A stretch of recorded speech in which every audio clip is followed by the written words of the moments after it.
on the waiver side of thing, if this is a big if, so people are going to have to pay attention, but also we might not get word by the time people run their waivers. If Slayton and Shepard are both sidelined, are you Collin Johnson or Kadarius Toney? Because this is what I said, Funston, is I think everybody's going to go after Toney, and I'm going to go take Johnson on the cheap, because here's why. Is Shepard and Slayton both healthy? We know Shepard's the guy because he's out there more than Slayton. Kadarius Toney fills the Shepard role, but he wouldn't be out there the Shepard volume. He would be out there the Slayton volume, and the person out there with the Shepard volume despite not playing the same role as Shepard would be Collin Johnson. So I'm letting everybody go crazy spending too much fab on Toney, and I'm going after the quote-unquote vet who's not dealing with rookie issues and going after Johnson. Are you on the same page, or are you going to go after Toney? No, I'd go after Collin Johnson. I mean, I'm also just going to take the most recent context clues, which was, 7 targets and 5 catches for Collin Johnson. And look at it. If it's close, on a matter of principle, I'm not going after Kadarius Toney because he was grousing, after the last game about not getting involved, and you're a rookie and you had like a terrible preseason by a lot of accounts, a guy that was like sort of problematic for a while, and with his attitude, and just on principle, and if in a close, in a close call, I'm going to go with the guy that's not the prima donna. So give me Collin Johnson. All right. Well, somebody who's certainly not a prima donna, but is still available in a lot of leagues, even after last week. Well, he did it again this week. Are you doing Zack Moss? Or are we? No, gosh, man, same as it ever was. This is like you think that Devin Singletary is kind of opening up a lead there, and then all of a sudden, last week Moss got in the end zone. It wasn't with much production. This week he actually gets appreciable touches and gets touchdowns. I'm leaning into Moss more than Singletary at this point because he's the guy scoring the touchdowns, and now he's getting even volume. So I guess I'm back to where I thought I was going to be going into the year, and then I had kind of two-week hiccup with Devin Singletary that I had to think about, but kind of feels like it's Zack Moss territory. Kind of feels like I still don't want anything to do with the Bills' backfield. Would you at least put it this way? If you know your league, again, everybody, the same reason we talk fab, and you know your league, but if you know your league somewhat trades, you at least take a flyer on Moss to pick him up and just immediately sell him? Oh, yeah, I guess. And look, let's be honest, here's what I'm thinking of. Here's why. I'm gonna say because is this what you're gonna do? You got no. I see these things happening. I see these questions. I told people a lot of the buy lows and sell highs I get are from the comments asked in the waiver and rankings column. So I get a perception of what people are thinking. If he's out there, or if you have Zack Moss, immediately trade him for Robert Woods. People are full on panic on Robert Woods right now. Oh gosh, that would be that'd almost be the definition of the perfect buy low, the perfect sell high, buy low trade. That's it right there. That's, put it in the dictionary. Okay.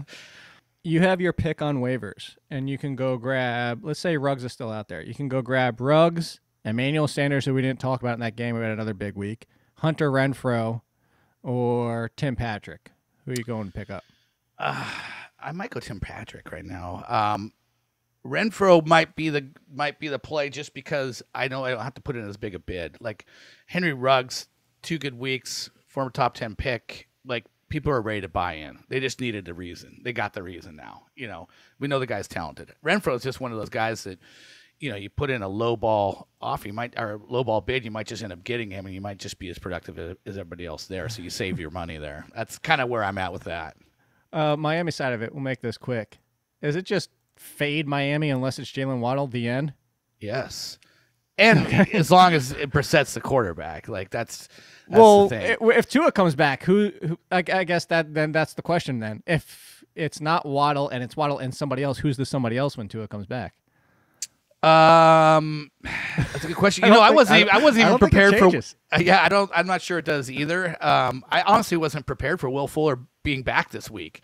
I was like, I kind of missed missed my radar. Who, by the way, you want an egregious pass interference of a pass interference. Yeah, Will Fuller. Yeah. Yeah. So he could have had a huge day. That's why I bring it up. And Gesicki randomly has like a huge target day. Randomly, you just explained it. Yeah. It's still, if you have Gesicki and you still had him, I would sell high immediately. Let me throw Will Fuller to that card, because Will Fuller was sitting out there in a lot of leagues because everything going on. Some people dropped him out of the frustration. Will Fuller above Tim Patrick and all those other names, or would you still go Tim Patrick? Honestly, I'm still going Tim Patrick. I like the narrow. Amount of targets there are there for Teddy Bridgewater. And man, you throw Jalen Waddle, Will Fuller, Devontae Parker, Mike Gesicki. They liked Albert Wilson and all those other little fast receivers they have. Like, yeah, I don't want to be part of that mess. I would rather have it be a lot cleaner with the Sutton Patrick lineup there in Denver. So the only real takeaway here is if Elijah Mitchell is healthy, Funston, who leads the backfield? That's the first question. There's a second question behind it.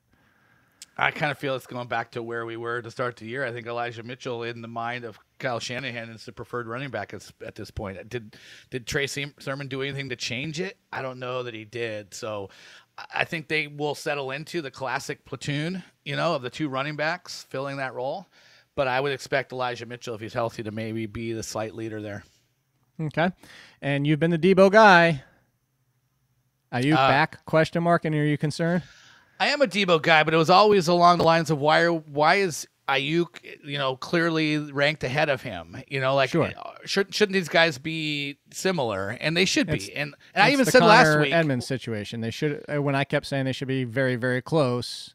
That's the same thing here, is what you're saying. Well, now that Kyler Murray has decided he won't take all of the 1 and 2 yard rushing touchdowns away from the team. So he took the first one. But yeah, I mean, look, I said last week, Kittle's not going to, be disappearing very often, and Brandon Ayuk's going to be a thing. And it's not just going to be Deebo only in the passing game. And, Ayuk showed up, scored a touchdown, and Kittle was doing Kittle things, and kind of everything seems back to normal.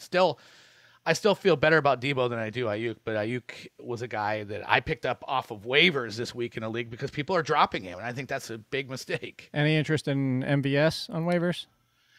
Yes, because it's been Aaron Rodgers' fault that MVS hasn't been scoring points before this. Like that, he could have had 3 touchdowns in the week before. He missed. MVS was running ahead of his guy on deep balls that Aaron Rodgers overthrew twice, and then he also threw a ball at his ankles on a cross route at the goal line that would, if he throws it up into the midsection, that's a touchdown as well. So, if Aaron Rodgers is going to start coming online, then that's going to be good for MVS because he looks still like the number 2 guy there.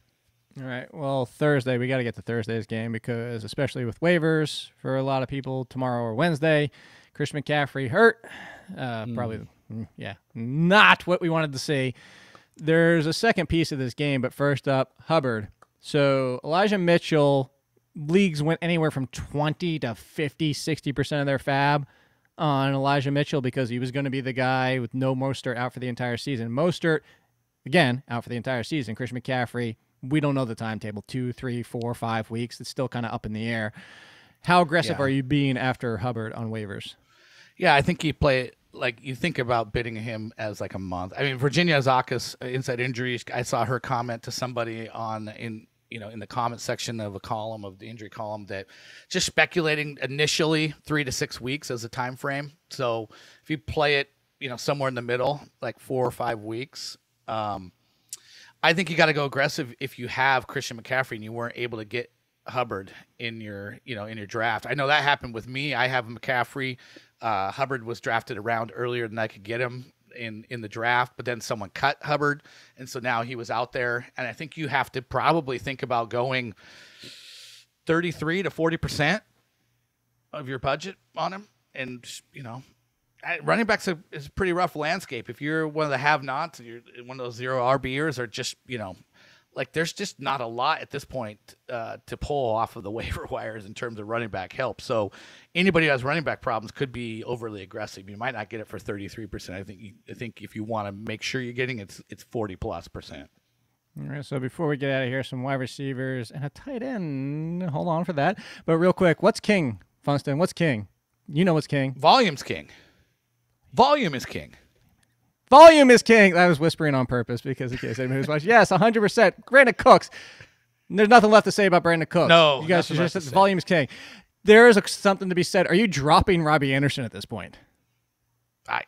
You can. I'm fine with that. You're not going to get a big, like, what are you doing cry from me. Like, look at the usage just is not what the usage changed from what it was last year. Drop Robby Anderson for Tim Patrick. Sure. Drop Robby Anderson for Emmanuel Sanders. Sure. Under Renfroe? That's close. Like, I don't. If you want to make that move, I'm fine with it. I don't have a problem. All right. I don't think it's egregious. Reminder for waivers: Curtis Samuel could be back this week. There's one if you want to go. His former teammate.